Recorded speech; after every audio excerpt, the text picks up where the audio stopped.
First, I just have to comment on what Donald Trump just said. What is wrong with that man? I mean, seriously, making this about him, always saying now and more bizarre things. This is not the way he reacts to tragedies, and he's got to be called out every single time. I mean, I cannot believe that this is the person running our country right now. But onto your question. I think that what I'm proud of our leader today. Listen, three things. One of three things is going to happen. Kristi Noem is either A, going to resign, two, she is going to get fired by the president in some way because of the pressure, or three, we're going to impeach. Okay, so we need to talk about what's happening with Trump and impeachment right now, because this is huge. There's an active impeachment resolution sitting in Congress right now, H. Reaser 353. It's got 7 articles of impeachment against Trump, 7 separate charges: obstruction of justice, abuse of power, bribery, corruption, tyranny. All of it documented in an official House resolution, and it's just sitting there, waiting. No vote scheduled, but it's there, ready to go. And here's the thing, Trump knows about it. Trump is terrified of it. How do we know? Because Trump told Republicans at a retreat this month that if they don't win the midterms, he'll get impeached. Those were his exact words. You gotta win the midterms, because if we don't win the midterms, they'll find a reason to impeach me. I'll get impeached. So Trump is admitting that impeachment is coming. If Democrats take the House, he's making the 2026 midterms a referendum on whether he gets impeached for a 3rd time. And that's unprecedented. No president has ever been impeached 3 times. But Trump is on track to be because the groundwork is already laid. The resolution exists. The petition drive has nearly 100,000 signatures. Democratic lawmakers are preparing, and Trump himself is warning Republicans that this is coming. That's not speculation. That's Trump's own assessment of his political situation, and he's panicking. The top person on our list, number 1 on the Oversight Committee's list, who will be receiving a subpoena on day 1, will be Stephen Miller. He has a lot to answer for, or what damage he's caused in this country. Well, I think we just need to let that marinate for a moment, because I much like yesterday, this talk of Greg Bovino is switching out one body for another. The other is Tom Homan. So let's be clear about what's happening. Trump is not currently being impeached. There's no active impeachment proceedings, no hearings, no votes. The House is still controlled by Republicans, and they're not going to impeach Trump. But the pieces are in place for impeachment to happen if Democrats win in November. House 353 was introduced back in April 2025. It's been sitting in the House Judiciary Committee for months. Democrats who support it are waiting for the political moment, waiting for public support to build, waiting for the midterms. Because right now, with Republicans controlling the House, impeachment is impossible. But if Democrats flip the House in November, everything changes. The committee assignments change. Democrats take over Judiciary Committee. They can schedule hearings. They can call witnesses. They can vote on H.R. Reaser 353, and they can send articles of impeachment to the House floor. And if Democrats have the votes, Trump gets impeached for the 3rd time. That's the scenario. That's what Trump is warning Republicans about. And that's why he's so desperate for them to win. And the charges in H.R. 353 are serious. This isn't some vague political attack. You know, these are detailed articles of impeachment. Article 1 is obstruction of justice and violation of due process. That's about Trump using the Justice Department to go after his enemies and protect his allies. Article 2 is usurpation of Congress's appropriations power. That's about Trump spending money without congressional authorization. Article 3 is abuse of trade powers and international aggression. That's about the tariffs in the Venezuela operation. Article 4 is violation of First Amendment rights. That's about Trump attacking the press and trying to silence critics. Article 5 is creation of an unlawful office. That's about Trump's acting appointments that courts keep striking down. Article 6 is bribery and corruption. That's about Trump's business conflicts and the crypto dinner and all the ways he's mixing personal profit with official power. And Article 7 is tyranny. That's the catch-all. That's saying Trump is acting like a dictator, using federal power to punish enemies, defying courts, attacking democratic institutions, all of it adding up to tyranny. Those are serious charges. Those are impeachable offenses. and they're backed by evidence, by court rulings, by witness testimony, by Trump's own public statements. This isn't a witch hunt. This is a documented pattern of abuse of power, and if Democrats get the chance, they're going to impeach him for it. And there's grassroots pressure building. A group called Blackout the System is running a petition drive. They've collected nearly 100,000 signatures demanding Trump's impeachment. Their argument is that Trump represents greed, corruption, and lack of accountability and leadership. And they're right. Trump has used his presidency to enrich himself, to protect his business interests, to avoid accountability for crimes, and people are tired of it. They're demanding action. They're demanding impeachment. And if Democrats win the House, they're going to have to deliver. They're going to have to respond to that grassroots pressure. They're going to have to impeach Trump or face backlash from their own base. So the political incentives all point toward impeachment. If Democrats win, Trump knows it. Republicans know it. That's why Trump is making the midterms about protecting him from impeachment. That's why he's telling Republicans their only job is to win so he doesn't get impeached. And that's a terrible political strategy because it makes the midterms a referendum on Trump, on whether voters think he should be impeached. And polling suggests a lot of voters do think Trump should be impeached. A lot of voters are tired of the scandals, tired of the corruption, tired of the chaos. And if Democrats campaign on holding Trump accountable, on impeaching him for his abuses of power, they might win. And then Trump is in serious trouble.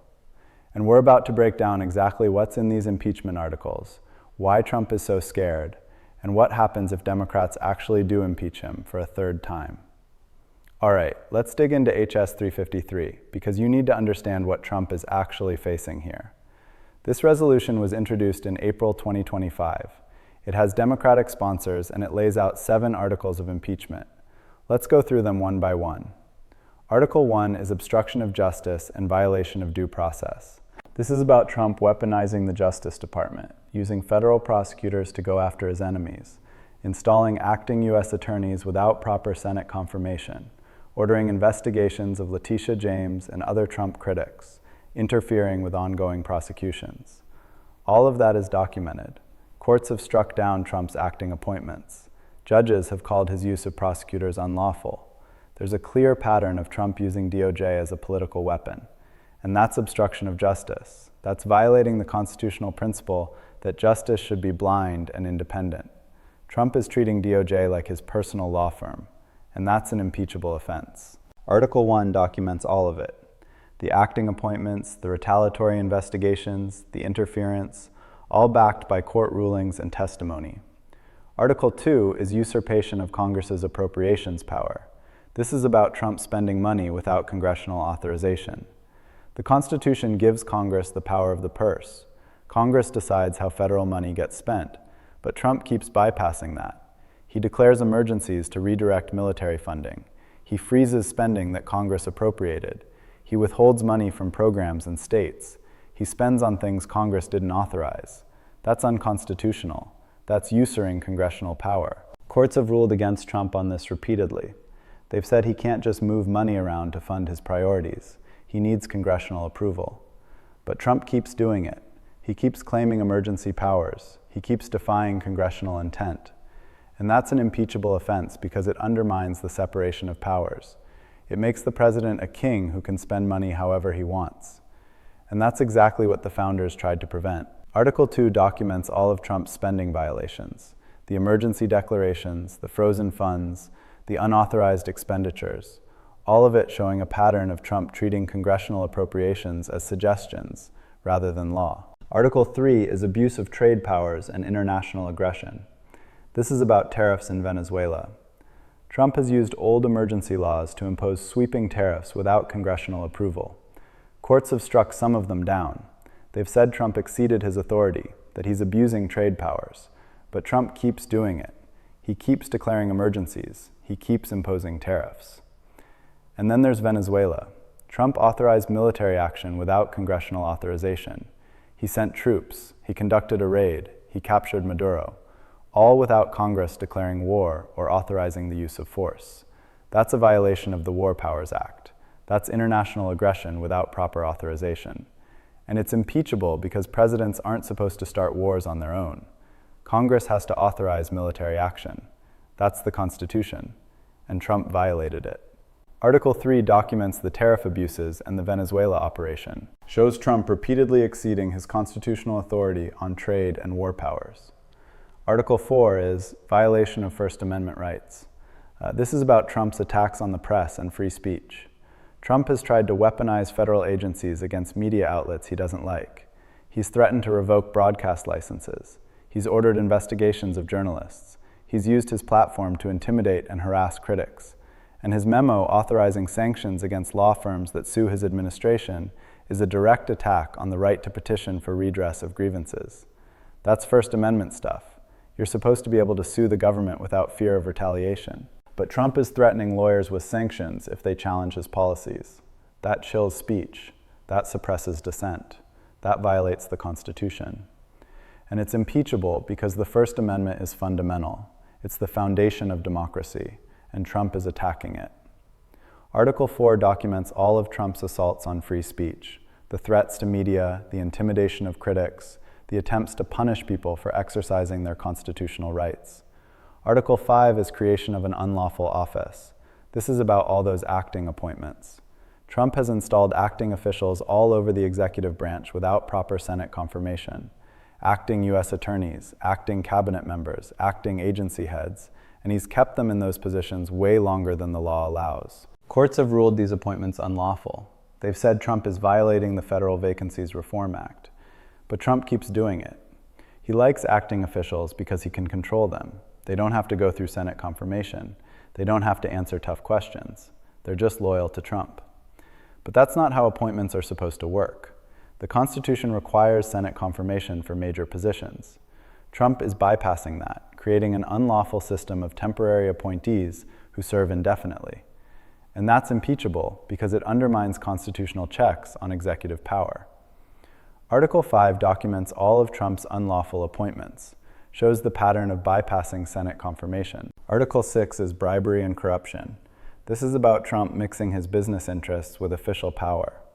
The crypto dinner, where he sold access to the presidency, his hotels and properties that foreign governments use to curry favor, his family members' business deals that depend on Trump's political position. All of it is documented corruption. Trump is using the presidency to enrich himself. That's bribery. That's what the founders meant when they included that in the impeachment clause, a president using his office for personal gain. And Trump is doing it openly. He's not even hiding it. He's bragging about it. And Article 6 documents it all. The conflicts of interest, the immoments, violations, the pay-to-play schemes, all showing Trump is corrupt, all showing he's using the presidency to make money for himself and his family. And Article 7 is tyranny. That's the big one.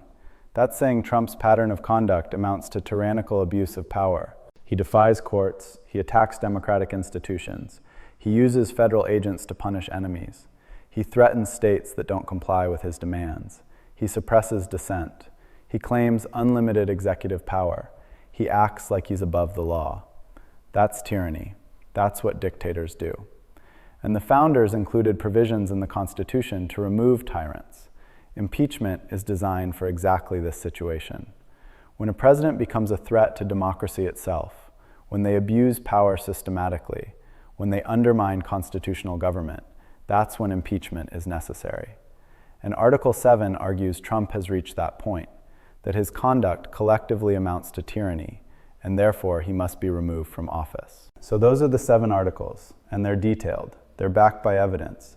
They cite specific actions, specific court rulings, specific violations of law. This isn't a political hit job. This is a serious indictment of Trump's conduct in office. And it's sitting in committee, waiting for the political moment to move forward. Now let's talk about the petition. Blackout the System is a nonpartisan group, at least they claim to be. And they've been circulating a petition calling for Trump's impeachment. Their argument is about accountability. They say Trump represents greed, corruption, and lack of accountability, and they're asking people to sign on demanding impeachment. And they've gotten close to 100,000 signatures. That's significant. That's grassroots organizing. That's people who care enough about this issue to sign a petition. And if Democrats win the House, they're going to point to petitions like this. They're going to say, look, the people want impeachment. We have to deliver. That's how you build political support for controversial actions. You show there's public demand. and groups like Blackout the System are creating that demand. And then you've got Trump's own statements. At a House GOP retreat in January, Trump told Republicans they have to win the midterms, because if they don't, he'll get impeached. Think about what that means. Trump is admitting that impeachment is coming if Democrats win. He's not saying they might try. He's not saying it's a possibility. He's saying it will happen. I'll get impeached. That's Trump's assessment of the political reality. And he's probably right. If Democrats take the House, they'll almost certainly move to impeach. They'll schedule hearings, they'll call witnesses, they'll vote on HRES 353 or something similar, and they'll impeach Trump for the third time, making him the only president ever impeached 3 times. And Trump knows it. That's why he's so desperate for Republicans to win. That's why he's making the midterms all about protecting him, because he understands the stakes. Impeachment is coming if he loses, and this time it might be different from the first 2, because this time there might be more Republican defections, more senators willing to vote to convict because Trump's coalition is weaker now. His approval is lower. Republicans are tired of defending him. And if the impeachment articles are strong, if the evidence is overwhelming, you might get enough Republican senators to reach the 67 votes needed for removal. Probably not, but maybe. And that possibility terrifies Trump. So the political dynamic is this. Herzent 353 exists. Activists are organizing. Trump is warning about impeachment. Democrats are preparing. And the 2026 midterms are the trigger. If Republicans hold the House, nothing happens. Jerez 353 dies in committee. Trump finishes his term, but if Democrats win, impeachment proceedings start almost immediately. January 2027, new Congress, Democrats in charge, and Trump gets impeached again. That's the scenario. That's what everyone is preparing for. Republicans are trying to frame the midterms as preventing impeachment. Democrats are trying to frame them as accountability. And voters will decide, do they want Trump held accountable? Do they want him impeached? Or do they want him protected? The 2026 midterms are going to answer that question, and Trump's presidency depends on the answer. Okay, so let's break this down into what you actually need to understand. First, Trump is not currently being impeached. Let's be clear. There's no active impeachment process, no hearings, no votes. Republicans control the House and they're not going to impeach Trump.